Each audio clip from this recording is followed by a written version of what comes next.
Hello বাঙালি, hello. আজকের চর্চা বিরল মৃত্তিকা ধাতু কী এবং কেন এদের চাহিদা বাড়ছে।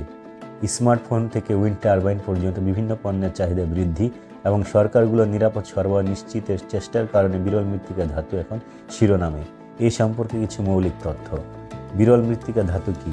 এগুলি 17টি মৌলের একটি গ্রুপ, যার মধ্যে 15টি রূপালী সাদা ধাতু, ল্যান্থানয়েড এবং স্ক্যান্ডিয়াম ও ইট্রিয়াম অন্তর্ভুক্ত। এগুলি কোথায় ব্যবহৃত হয়?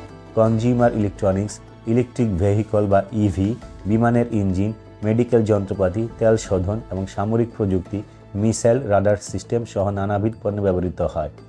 চীন বিশ্বের মোট খনিজ উৎপাদনের 60% এবং প্রক্রিয়াজাত ধাতু ও স্থায়ী চুম্বকের 90% উৎপাদন করে। বেইজিং উৎপাদন, গলানো এবং পৃথকীকরণের কোটা নির্ধারণ করে, যা বৈশ্বিক সরবরাহের মূল সূচক হিসেবে গণ্য হয়।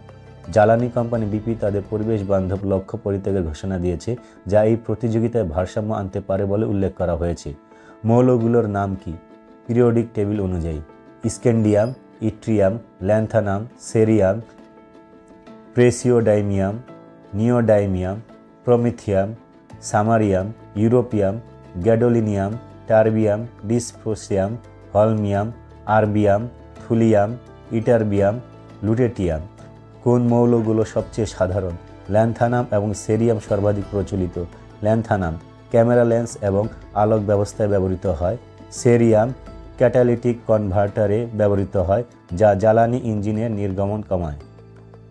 নিওডাইমিয়াম ও প্রেসিওডাইমিয়াম ইভি মোটর এবং উইন্ড টারবাইনের স্থায়ী চুম্বকের জন্য উচ্চ চাহিদা সম্পন্ন।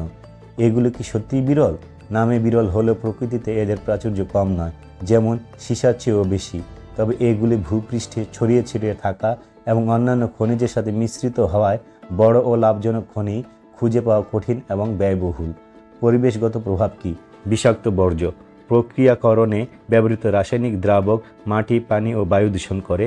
তেজস্ক্রিয় উপাদান: কিছু আকরিকে থোরিয়াম বা ইউরেনিয়াম থাকে, যা সাধারণত অ্যাসিড ব্যবহার করে আলাদা করা হয়। নিয়ন্ত্রণ: স্বাস্থ্য ও পরিবেশগত ঝুঁকির কারণে এই খাতের উন্নয়নে নিয়মকানুনের বাধা থাকে। টেকসই প্রযুক্তি: পরিবেশ বান্ধব পদ্ধতি উন্নয়ন চললেও এগুলো ব্যাপকভাবে প্রয়োগ করা শুরু হয়নি।